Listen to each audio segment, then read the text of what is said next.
नमस्कार, मैं हूं नरेश वत्स।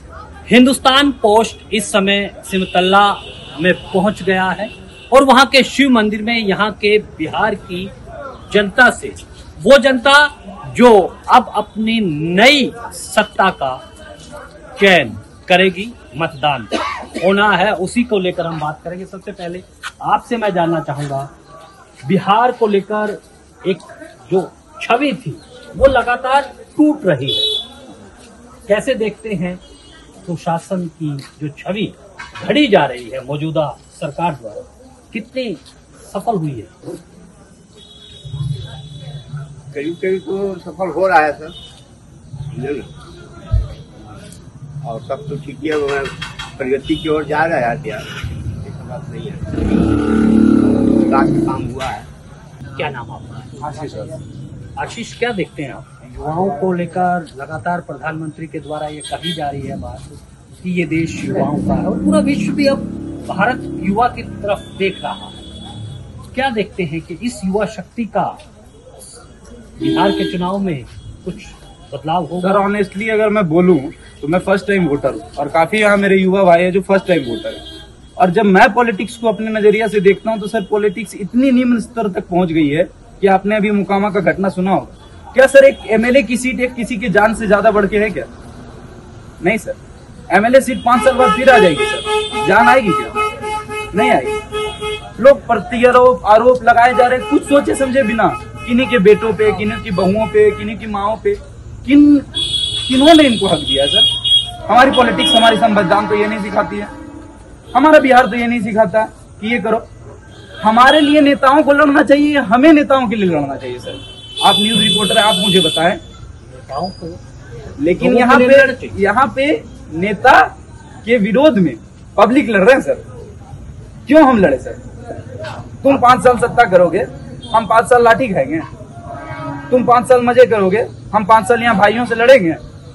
आपको लगता नहीं है कि देश में आजादी के बाद जो नैरेटिव हमारी राजनीतिक पार्टियों ने गढ़ा है, आज उसका दुष्परिणाम हम सबके सामने आ? सर मैं देश क्यों देखूं? अगर मैं बिहार का नागरिक हूं, मैं सिमुरतला का नागरिक हूं, तो पहले मैं सिमुरतला को देखूंगा, फिर मैं बिहार को देखूंगा, तब फिर मैं देश को देखूंगा। क्योंकि मुझे यहाँ से उठ के दिल्ली जाना है सर, दिल्ली से उठ के मुझे यहाँ नहीं आना। तो मेरे बिहार में क्या किया सर? कुछ आया क्या सर? अगर बाकी सारे नेता यही गुजरात जाते हैं तो वहां पे बात करते हैं बड़े बड़े प्लांट्स की, बड़े बड़े टेक्नोलॉजी की, बिहार आते के साथ क्यों सर वो 5 किलो चावल और दाल पे डिस्ट्रीब्यूट हो जाता है?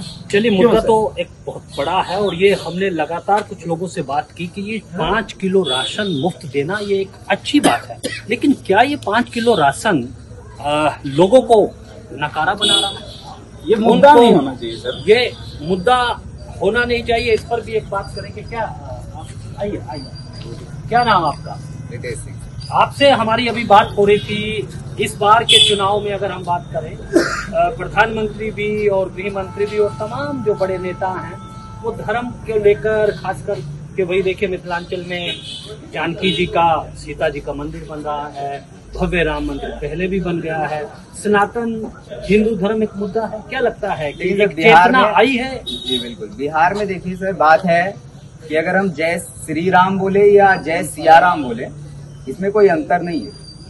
लेकिन यहाँ इस कदर जातिवाद फैला हुआ है कि श्री राम और सिया राम को भी अंतर किया गया है। कुछ समुदाय के लोग सिया राम बोलते हैं क्योंकि नहीं हम माता सीता को मानेंगे, लेकिन श्री का मतलब वो नहीं समझते हैं कि उनके आगे पहले से ही लक्ष्मी जुड़ी है।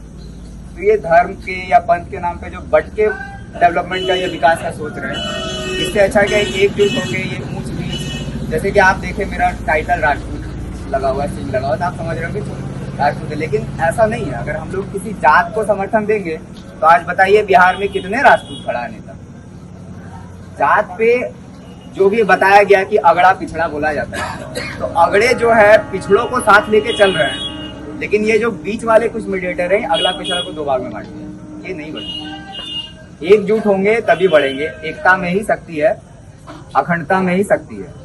बटेंगे तो कटेंगे। यानी कि योगी जी का जो नारा है वो यहाँ पर भी सर चढ़ के बोल रहा है। चलिए कुछ दूसरे साथियों से हम बात करेंगे। मुसलमान बस यही सोच रहा है कि हमारा बीजेपी भी अच्छा है और हमारा आरजेडी भी अच्छा है, अभी जो है दौड़ में ये चल रहा है जन स्वराज, अभी उनको हम लोग बहुत अच्छा से मजबूत करने के लिए कोशिश कर रहे हैं। हमें तो एक नैरेटिव ये भी देखने को मिल रहा है यहाँ पर, मुसलमान ये कहते हैं कि भाई कम से कम मोदी ने अगर हमें ये तो सिखा दिया कि हम अपने बारे में सोचें, अपने हकों के बारे में सोचें, ये सिखाया है क्या? अब क्या सिखाएगा वो तो अपने आप देखता है, और देखने वाला बात है। जो किसको मिल रहा है और किसको नहीं मिल रहा है वो तो अपनी सोच समझ के चल रहा है। लेकिन क्या जो विकास योजनाएं हैं उसमें कुछ भेदभाव आपको लगा? विकास बहुत अच्छा है, विकास के लिए कोई दिक्कत नहीं है, विकास हो रहा है। अब इससे भी कोई ज्यादा अगर करने वाला है तो आएंगे, अपना करेंगे। क्या नाम आपका? क्या हुआ?